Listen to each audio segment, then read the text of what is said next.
The mahogany dining table in our Victorian house on Beacon Hill wasn't just a relic, it was a monument to Hart family glory, polished to a mirror sheen by 3 generations of legacy.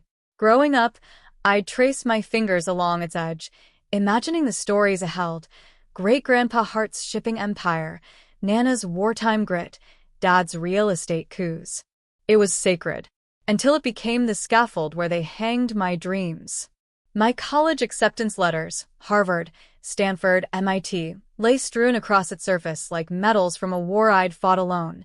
Sleepless nights hunched over calculus, AP exams I'd crushed while my friends partied, weekends I'd swapped for flashcards instead of Fenway bleachers. Then, the prize, Princeton, its gold-embossed crest glinting in the morning light slicing through the stained glass windows. My hands shook as I clutched it, the paper crinkling under my grip. Every 4.0, every debate trophy, every no to a normal teenage life, it had all built to this. Mom. Dad, I said, my voice splintering like ice on the Charles River. I got in. Princeton. Silence slammed into the room, heavier than a Boston nor'easter burying the city in snow. I heard Mom's heels before I saw her, sharp, deliberate clicks against the hardwood. She swept in, her face a mask of composure, Chanel scarf draped like armor.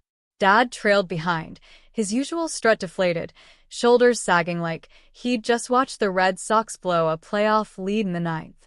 "That's wonderful, Isabella," Mom said, her voice flat, rehearsed, like she was reading from a script she didn't believe.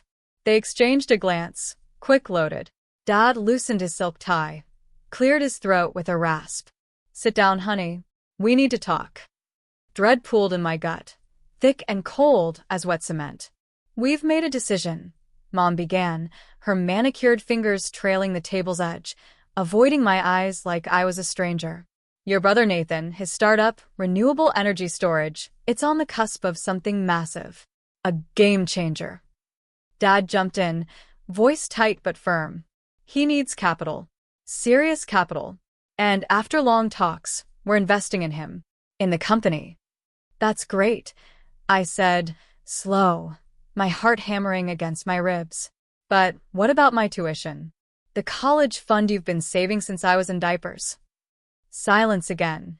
Deeper this time, a void swallowing the room. Dad stared at the table, not me, his jaw tight. "Isabella, we're using our college fund. All of it. It's what's best for the family." My ears rang like a fire alarm. My vision blurred, the letters on the table swimming. "What?" I whispered, barely audible over the blood pounding in my skull. "That money was for my education. You promised." "Don't be selfish," Mom snapped, her voice cutting through the air like a shard of glass. "Nathan's company could be worth millions, billions even. You can take out loans. Or try a community college. You're smart. You'll figure it out." A switch flipped inside me, hot and electric. "Are you fucking kidding me?" I shoved my chair back. It crashed to the hardwood with a crack that echoed through the grand hall, rattling the chandelier above. "You're torching my entire future for Nathan's latest half-baked scam?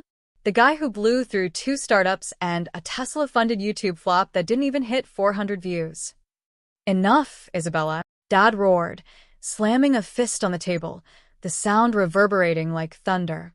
"This decision is final. You need to support the family, support your brother." "No," I spat, fists clenched so tight my nails bit into my palms, chest heaving like I'd run a marathon. "Let's call it what it is. You're not supporting the family, you're betting everything on him, like you always do, and screwing me to make it happen. I'm not your daughter in this room. I'm your aim." They stared, mouths agape, stunned into silence. And in that moment, I saw the truth laid bare. I'd never been their priority. I was the dependable one, the quiet achiever, the backup plan they could cash out when their golden boy needed a lifeline. A resource, not a person. I was done begging for their scraps. I don't remember storming upstairs. My legs moved on their own, fueled by a cocktail of rage and betrayal. One minute I was at that table, the next I was in my room, the Princeton letter crumpled in my fist like a cruel taunt. They'd handed my future, my blood, sweat, and tears, to Nathan, the perpetual fuck-up who'd torched every chance they'd given him and still came out shining in their eyes. The letter fluttered to the floor. I didn't pick it up. Autopilot kicked in, sharp and mechanical. I yanked my old Red Sox backpack from the closet, faded from years of dragging it to games with Dad before he stopped inviting me, shoved in clothes, my laptop, a charger. Under the bed, my emergency envelope, passport, birth certificate, social security card. I'd stashed them there years ago, a weird superstition from sneaking out to stargaze on the roof, watching Orion blink over the Charles River. Turns out, I'd been prepping for this day, without knowing it. Sock drawer. $200 in crumpled 20s from tutoring rich kids in Back Bay and Newton, hours spent turning their CS into Ivy League bait. I dreamed of a Princeton sweatshirt, strolling campus in a crisp New Jersey fall. Now? It was my escape fund. Downstairs, laughter erupted, loud and grating. I peeked through the banister. Nathan's Tesla purred in the driveway, sleek and smug, a trophy of their faith. They clustered around him in the living room, his latest pitch deck glowing on a tablet, Mom's doting coos blending with Dad's booming chuckles. A perfect tableau of familial loyalty, one I'd never been invited to join. I moved fast, a shadow in my own house. Shoes on, old Converse, scuffed from pacing the common. Bag zipped, straps biting into my shoulders. Emails typed through a haze of tears, fingers shaking on the keys. To Princeton admissions. Subject: declining admission. Due to unforeseen financial circumstances, I must decline your offer. Thank you for the opportunity. Isabella Hart. To Mom and Dad. You made your choice. Now I'm making mine. Don't call. Don't look for me. I'll build my future without your money or your name. Isabella. Send. Phone powered off. Battery yanked out and tossed into the side pocket. Dad's Super Bowl laugh floated up, the same one from Patriots' glory days, when we'd cheer together over nachos. Mom's gentle purr followed, the tone she'd used when I brought home straight A's in 3rd grade, back when I thought it meant something. Now it was a ghost, a lie wearing her voice. I swung one leg over my windowsill, the cold April air biting my skin, and climbed down the trellis I'd used as a kid, sneaking out to watch the river freeze or to sip stolen beers with friends who'd long since drifted away. The backpack thudded against my spine as I descended, rung by creaking rung, until my sneakers hit the frozen Beacon Hill earth. I didn't look back, not at the house, not at Nathan's car gleaming under the streetlights, not at the life they'd just ripped away. My breath fogged in the dusk as I hoofed it down the street, catching the next Green Line MBTA bus toward downtown Boston. It rattled like it might collapse before Copley Square, flickering lights, a busted heater, a guy beside me reeking of stale beer and regret. I didn't care. For the first time in 19 years, I wasn't living someone else's version of my story. The bus dumped me near Southie just past midnight, the April chill slicing through my coat like a knife. I had $200, a dead phone, and no plan, just a raw, jagged freedom pulsing in my veins.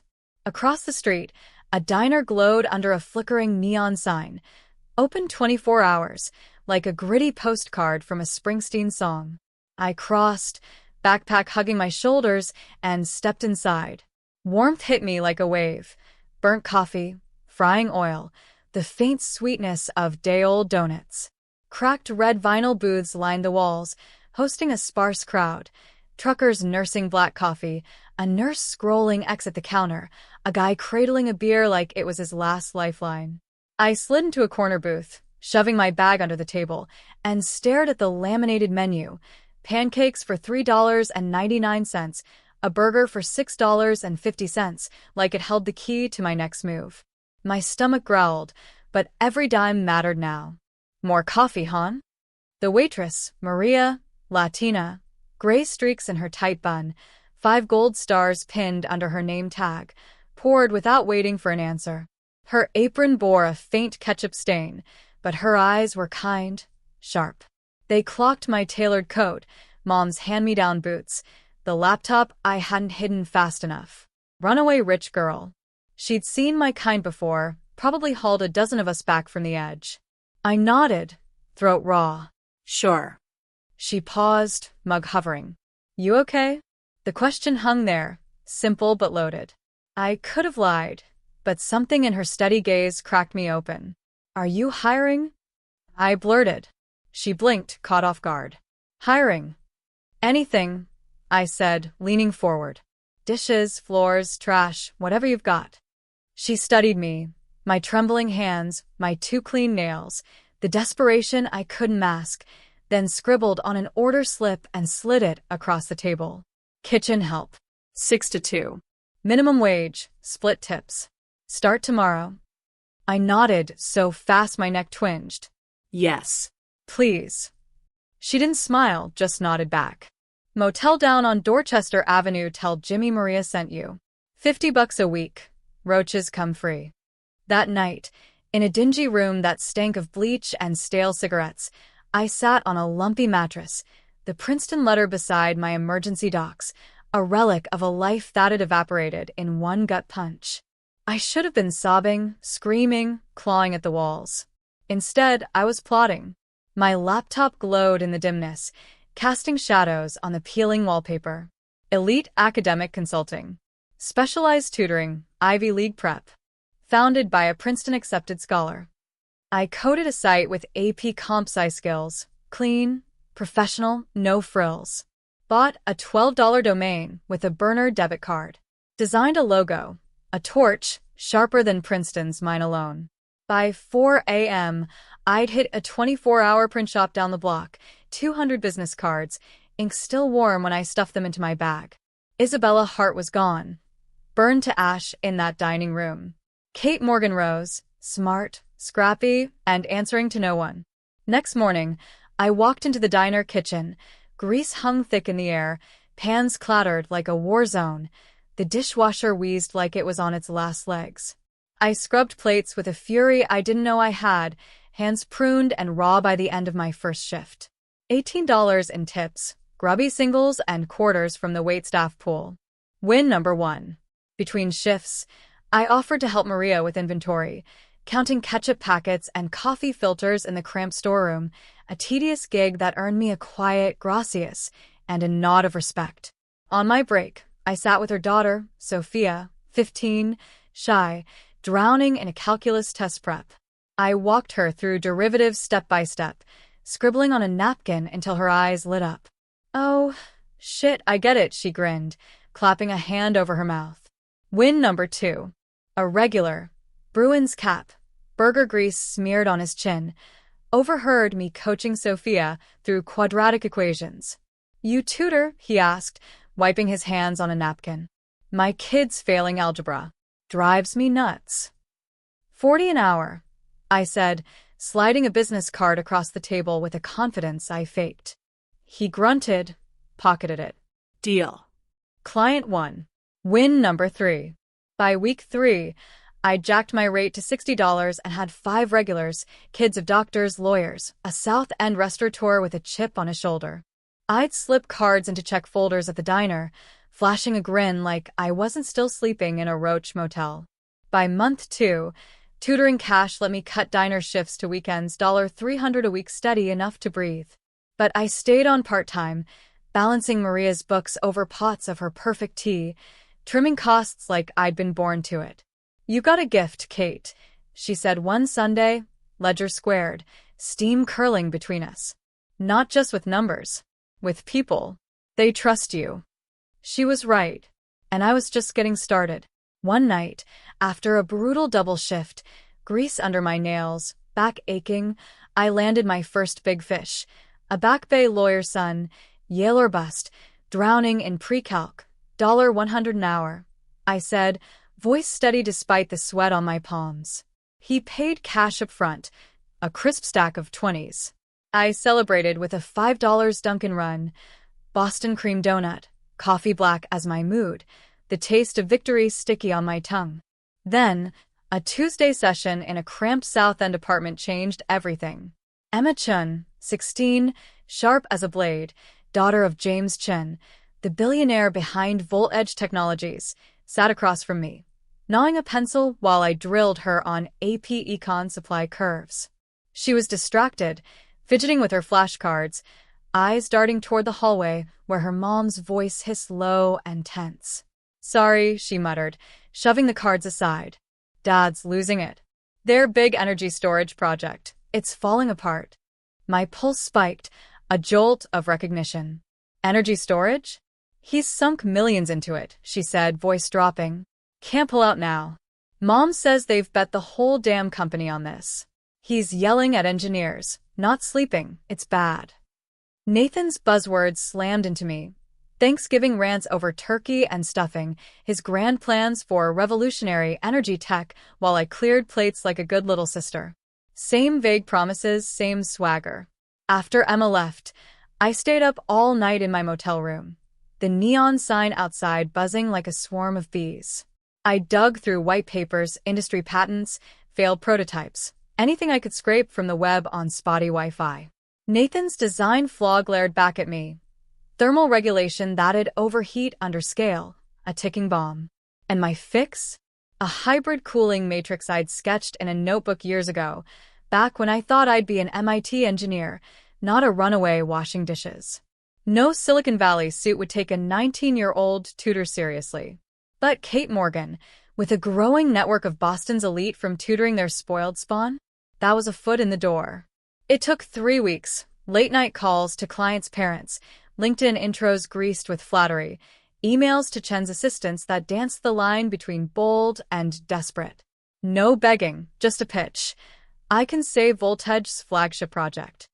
Wednesday morning, Voltage HQ loomed, a glass tower overlooking the Charles River, all sharp edges and cold power. I wore a black suit I'd nabbed from a Cambridge thrift store, tailored myself with a $10 sewing kit from CVS, stitches uneven but holding. Nerves buzzed like static under my skin as I stepped into Chen's office, a wall of monitors flashing stock tickers behind his desk. He barely glanced up, voice clipped and dry. "Emma says you're brilliant. I don't take business advice from high school tutors." I didn't flinch, just opened my laptop and said, "Then don't take my word. Look at this." I walked him through it. Charts mapping their flaw, data I'd crunched myself, a simulation I'd coded in Python showing their system frying under load. Then my fix, the hybrid matrix, scalable, cost-efficient, a lifeline. 15 minutes in, he leaned forward, glasses slipping down his nose. 30 minutes, he canceled his next meeting with a curt wave to his assistant. For hours later, he leaned back, staring at me like I'd just walked out of a sci-fi flick. 30% stake, he said, tapping a Montblanc pen against his desk. 40. I shot back, meeting his gaze. And I run technical development. He laughed, not mocking, but with the respect of a man who'd just been outplayed by a kid half his age. Done. That night, in my roach-infested motel room, I sat on the floor, the $15 Target lamp flickering overhead. I stared at my hands, once crusted with diner grease, now the hands that'd shook a billionaires and won. 19 years old, and I'd just outmaneuvered James Chun. 6 months later, Voltage's re-engineered storage unit hit the market, cleaner, cheaper, more efficient than anything out there. Energy grids started shifting overnight. The press dubbed it the turning point for renewable infrastructure. Investors called it a gold mine. They had no clue it was built by a girl who'd bartered diner shifts for server space. That deal birthed Hartwell Ventures, my private holding company, a shadow operation. I reinvested every cent, lived lean in a one-bedroom near South End, bought up small tech firms teetering on collapse and turned them around. No press, no photos, just a burner phone from a bodega and a growing empire cloaked in shell companies. By my 21st birthday, I was worth 9 figures, quietly, legally, and invisible to the world. I kept tabs on Heart Innovations, my family's crumbling dynasty. SEC filings showed debt piling high, revenue bleeding out, Nathan's latest visionary, venture a black hole sucking them dry. I tracked their desperate press releases, the whispers in Boston's business circles. They were sinking fast, and Nathan was the anchor. Then came the first twist. One sleepless night, I hacked Nathan's old college Gmail, buried in spam and forgotten drafts. A gut punch. Nana Hart's trust. Not for him, not for them, for me. $2 million set to kick in at 25, earmarked for the heart who proves their worth through merit, not birthright. She'd seen it even then, my quiet drive, his reckless flops, back when I was still acing middle school science fairs and he was crashing dirt bikes into neighbors' fences. They'd siphoned it, forged dissolution papers, funneled it into Nathan's first failed startup when I was 14, a solar panel scam that never left the garage. They'd lied to me, to the family lawyers, to Nana's memory, all to prop up their golden boy while I stayed the dutiful shadow, never questioning, never suspecting. Rage burned through me, hot and bright, then cooled into something sharper, focus. They hadn't just taken my college fund. They'd stolen my inheritance, Nana's faith in me. And I had the originals, locked in a safe, ready to wield. It was a Tuesday morning when the stars aligned, almost poetic. My penthouse office overlooked the Boston skyline, a glittering testament to everything I'd clawed from nothing. Riley, my assistant, an MIT dropout with a coder's brain and a hustler's edge, stepped in, a folder in hand and a smirk on her lips. "They're on their knees," she said, tossing the file on my desk. "Investor pitch next week. Heart Innovations. The untouchable empire of my childhood, now a house of cards swaying in the wind." I flipped it open, debt towering like a tsunami, revenue a trickle, Nathan's latest disaster the millstone around their neck. "We're in that room," I said, voice steady. "Hartwell Ventures letterhead. Let's see if they recognize the ghost they made." 10 years since I'd walked out with a Red Sox backpack, $200, and a middle finger to their legacy. Now, I'd stroll back in as their last hope, and their judge.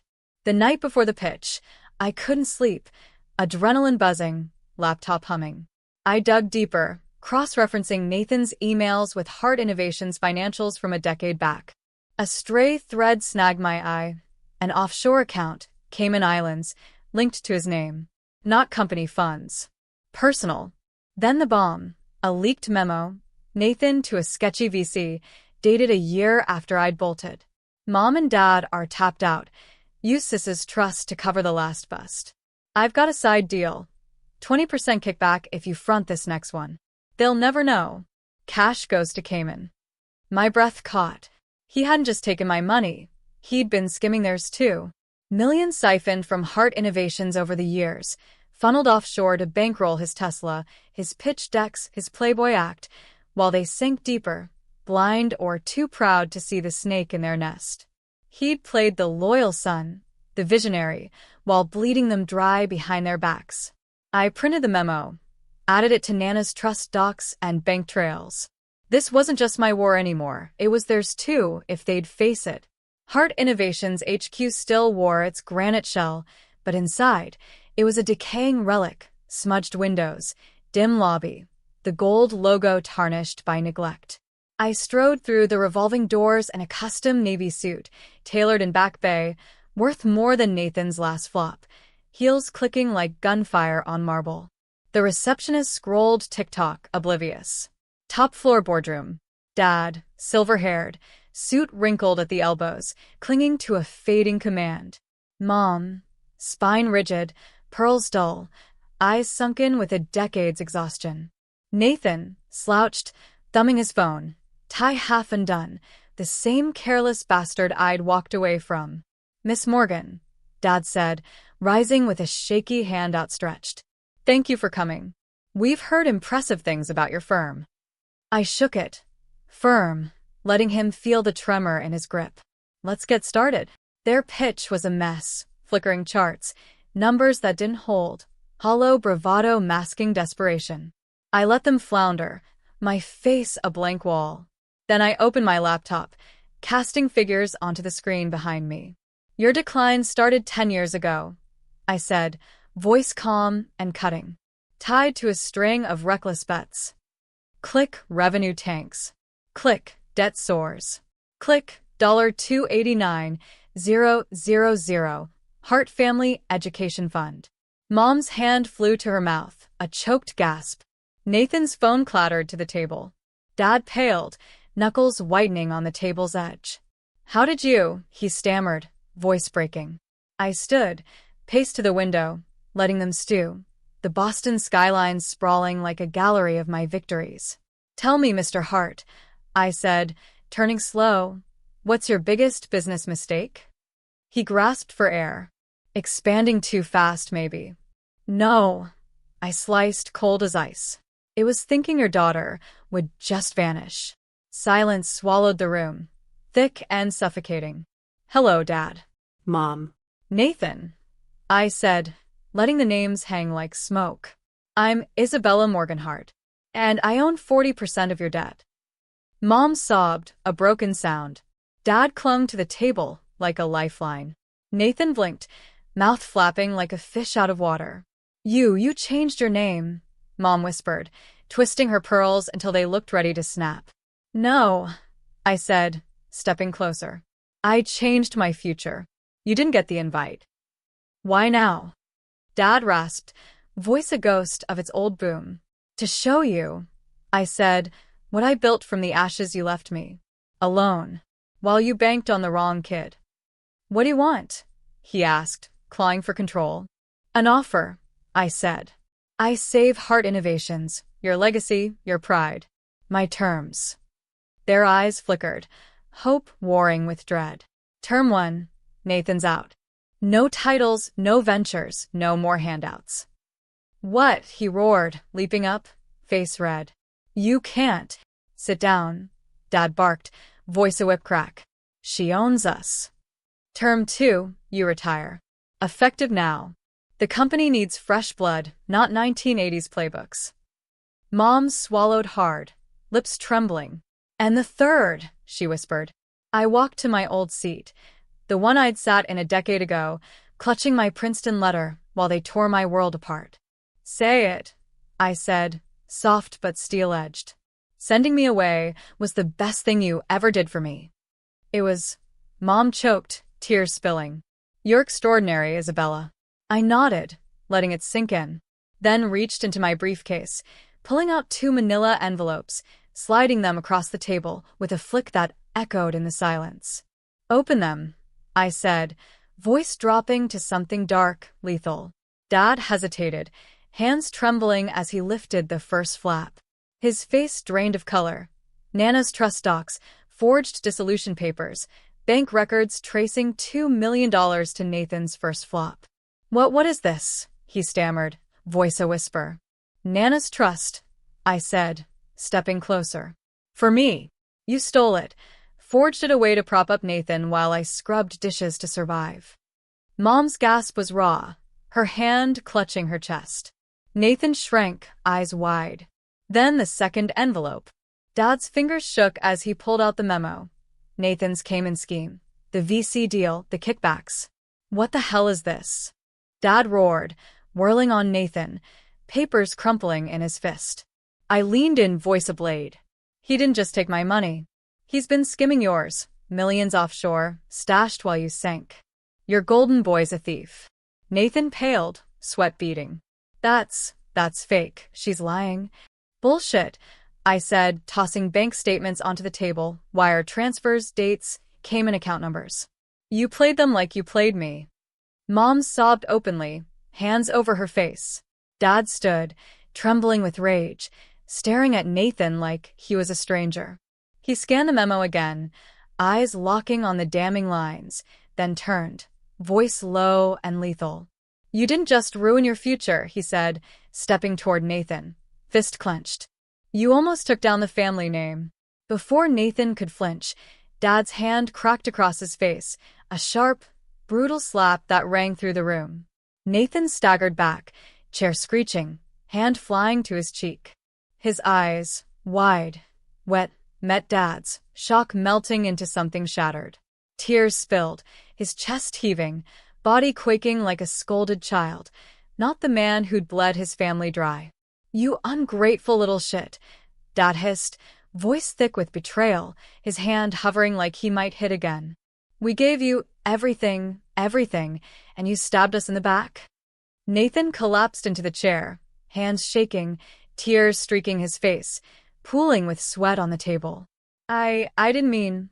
I was gonna pay it back, I swear. His voice cracked, a pitiful whine, the swaggering prince reduced to a sniveling wreck. I didn't speak.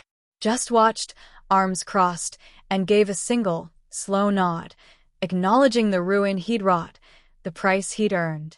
His sobs filled the silence, small and broken, a shadow of the brother I'd once envied. Mom reached for Dad's arm, pulling him back, her own tears falling. "Stop, please stop," she begged, voice fracturing. "He's still our son." "Enough," I cut in, voice ice cold. "Here's the deal. Accept my terms, I save heart. Restructure it, make it thrive. Refuse, I call in the debt, liquidate everything, and hand this."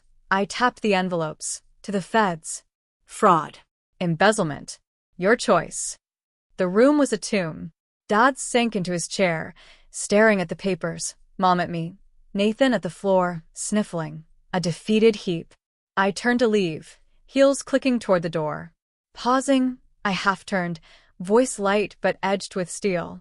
"Oh, and that community college you sneered at? It's now a top STEM hub, thanks to the Morgan Hart Foundation. Full rides for kids like me, the ones you'd write off. Funny how your practical advice turned into my legacy." I pushed the door open, the hallway air cool on my skin. Behind me, chaos, Dad's growl, Nathan's whimpers, Mom's pleas. I didn't look back. Then, frantic footsteps, sharp and uneven, chasing me down the marble hall. "Isabella," Mom's voice, hoarse and desperate, broke through. "Wait, please." I stopped, hand on the elevator button, but didn't turn. The steps stumbled closer, her breath ragged. "Daughter," she said, the word trembling, the first time in 10 years. "My daughter." The air stilled. I turned slow, meeting her eyes, red, wild with regret and a mother's fractured love. Her pearls hung loose, one hand reaching like she could claw back a decade. For a heartbeat, I saw her, Coco on Christmas Eve, her fingers in my hair, her proud smile at my first A+. A ghost of who she'd been. "You had a daughter," I said, voice low, steady, cutting through the memory. "You just never saw her." Her face crumpled, a sob tearing free as her hand fell. "I see you now," she whispered, voice shattering. "I see you, Isabella. I was wrong. God, I was so wrong." I held her stare, unflinching, letting her words hang, heavy and hollow. "You saw a bank account," I said, stepping closer, my shadow swallowing her. "A lifeline for Nathan. A shadow to prop up your real kid. You don't get to rewrite that now because I won." She flinched, tears streaming, but didn't look away. "We loved you," she choked. We didn't know how to show it. Not like you deserved." "Love." I laughed, sharp and bitter, the sound bouncing off the walls. "Love doesn't steal your future and call it family. Love doesn't forge your inheritance and leave you with nothing. You didn't love me, you used me, and I survived it." Her knees buckled, and she grabbed the wall, a broken figure in faded Chanel. "Please," she whispered, voice fading. "Don't leave us like this. Not again." I stepped into the elevator, doors sliding open with a soft ding. "You left me first," I said, turning away as the steel shut between us. "Live with it." The last thing I saw was her sinking to the floor, hands pressed to her face, and beyond her, through the glass, Nathan, slumped, sobbing, a fallen king undone by his own hands. Hours later, I sat alone in my penthouse office, the Boston skyline glittering beyond the glass, a testament to everything I'd clawed from nothing. The adrenaline had faded, leaving a quiet hum in my veins. I crossed the room to the safe tucked behind a panel, brushed steel, cold to the touch. Punched in the code, 0407. The day I walked out, the door clicked open. Inside, a slim stack of papers, passport, birth certificate, the emergency docs I'd grabbed a decade ago. And there, beneath them, the Princeton letter. Still folded, edges worn, faint stains where tears had dried 10 years back. I lifted it out, the paper crinkling under my fingers, gold-embossed crest catching the light. I unfolded it slow, the words blurring for a moment. Congratulations, Isabella Hart, admitted to the class of a life I'd never lived. I could still feel the shake in my hands that morning, the hope surging through me, the way it had crashed when they chose Nathan over me. I grabbed a frame from my desk, simple, black, no frills, and slid the letter inside. Hung it on the wall, right beside the old nameplate I'd kept. Isabella Hart, Hart Innovations Intern, Summer 2014. A kid with big dreams, erased by her own blood. Stepping back, I stared at them, side by side, a before and after. They stole my education, I said, voice soft, steady, to no one but the night. But they gave me something better. Purpose. The city lights blinked beyond the glass, a silent chorus to a war I'd won, not just against them, but for myself. Isabella's story isn't just a win, it's a goddamn testament to grit, to turning betrayal into rocket fuel. From $200 and a broken promise, she built an empire, not for spite, but to prove she was always enough, to herself, to Nana's ghost, to the family that threw her away. That Nathan twist? A gut-wrenching reminder. The deepest scars come from the ones you trust most, and truth is the sharpest blade.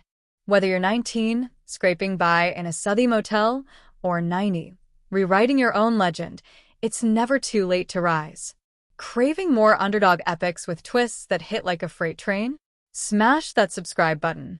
Next up, a Boston bartender who turned a dive bar into a craft beer empire with a secret recipe that nearly got him buried in the Charles. You won't sleep after this one.